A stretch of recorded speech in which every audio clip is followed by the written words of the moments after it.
नमस्कार। आप देख रहे हैं जिंदगी विद ऋचा और मैं हूँ त्रिशा। पुणे के आज एक ऐसे मंदिर के बारे में मैं आपको इस वीडियो में बताने वाली हूँ जिसके बारे में कहा यह जाता है कि पुणे का अगर आपने भ्रमण कर लिया और इस मंदिर के दर्शन नहीं किए तो आपका सफर अधूरा माना जाएगा।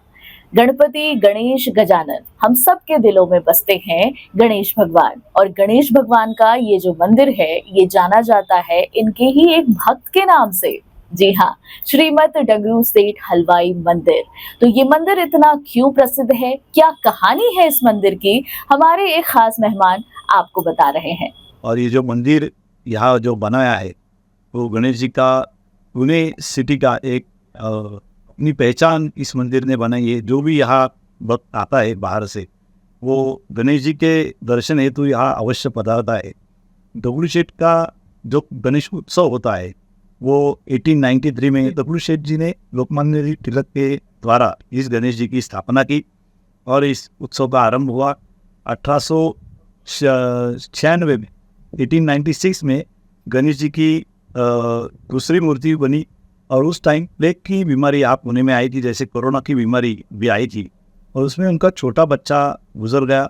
3 महीने बाद दगड़ू शेठ जी भी गुजर गए और उनकी जो वाइफ थी लक्ष्मीबाई, उनके ऊपर बहुत बड़ा सदमा पहुंचा और उनके सांत्वना के लिए कि सदगुरु माधवनाथ जी महाराज इंदौर से पुणे पधारे और उन्होंने सांत्वना करते हुए उनको कहा कि जो हुआ है वो बदल नहीं सकते, लेकिन अभी गणेश जी की जैसी स्थापना हुई वैसे एक दत्त भगवान की स्थापना आप कीजिए और इसके रिचुअल्स में बिल्कुल खंड नहीं होना चाहिए।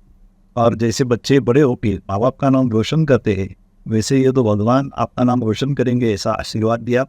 और हम आज देख रहे हैं कि गणेश जी के नाम से नहीं तो भक्त के नाम से, दगड़ू शेठ जी के नाम से ये गणेश जी विश्वविख्यात है। और उन्हीं शहर का जो लक्ष्मी रोड है वो उनकी वाइफ लक्ष्मीबाई के नाम से जाना जाता है। जो हम डेकोरेशंस करते हैं गणेश उत्सव में वो भारत के विभिन्न मंदिरों की जो रिप्लिकाज है उसकी प्रतिकृति यहाँ बनाने शुरू की ताकि हमारी भारत की सांस्कृतिक वैभव का परिचय यहाँ के लोगों को हो और हमारी राष्ट्रीयत्व की भावना जो है नेशनल इंटीग्रिटी वो बनी रहे, बढ़ती होनी चाहिए।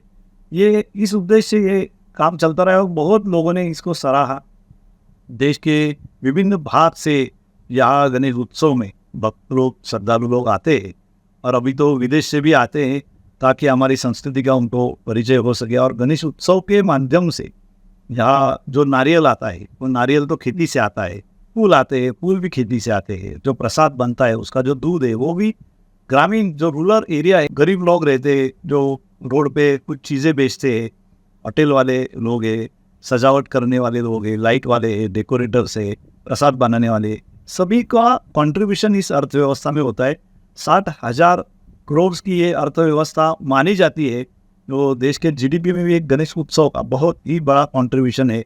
और दगड़ू शेठ हलवाई गणपति ये उत्सव में सभी का आकर्षण है और 2 करोड़ लोग गणेश फेस्टिवल में 10 दिनों में आते हैं, ये इंटेलिजेंस का आंकड़ा है।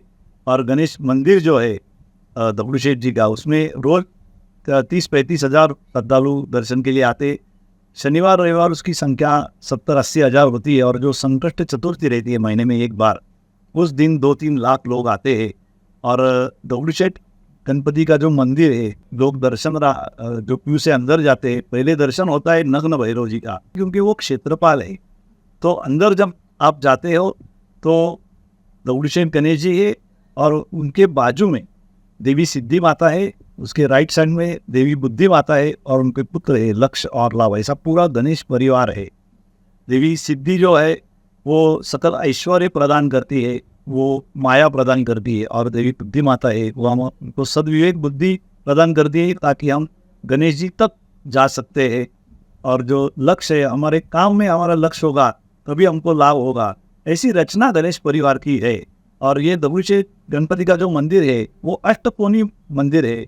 मुद्गल पुराण में ऐसा कहा है कि हमारे अंदर अष्ट विकार जो है काम क्रोध लोभ मोह मद मत्सर, और जो आदमी हमेशा मैं और मेरा ये करता है और जो उसका अहंकार है 8वां, इन विकारों पे यदि नियंत्रण करना है तो गणराज शरणता ये उपाय मुद्गल पुराण ने बताया है इसीलिए हम अष्टविनायक की यात्रा करते हैं। और जो फ्रंट साइड है वहाँ गणेश जी के गण है, मोद है, प्रमोद है, और जो द्वार गणेश जी भी वहाँ लगा है पूर्व पश्चिम दक्षिण उत्तर में।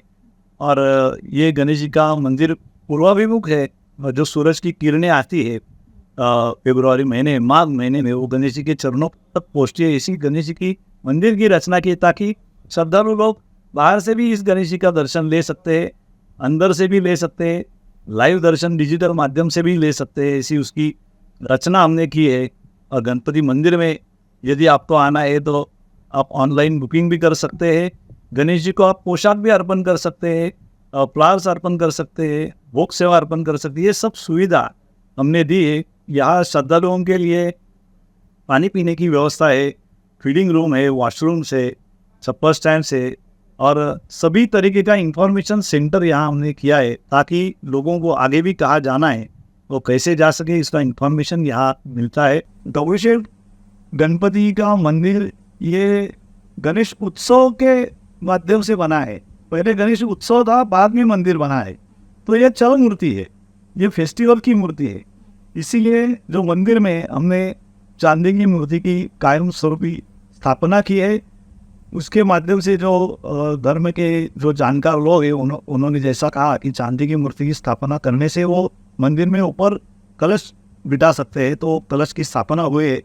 और ये ताकि ये गौरीशेठ गणपति की जो मिट्टी की मूर्ति है, वो चल मूर्ति है, वो फेस्टिवल में 10 दिन के लिए जो पारंपरिक जगह है हमारी दत्त मंदिर के सामने, वहाँ हम लेके जाके उनका उत्सव करते हैं, और वापिस विसर्जन होने के बाद वो मंदिर में अपनी जगह पे हम बिठाते हैं, क्योंकि वो चल मूर्ति है।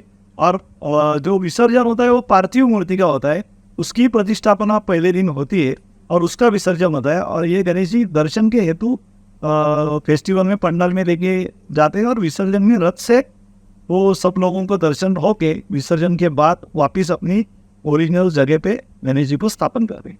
चलिए सर, बहुत बहुत धन्यवाद कि आपने मंदिर के बारे में काफी कुछ बताया। तो मैं बस इतना कहना चाहूंगी, आप जब भी पुणे आए तो सबसे पहले इस मंदिर का दर्शन जरूर करें।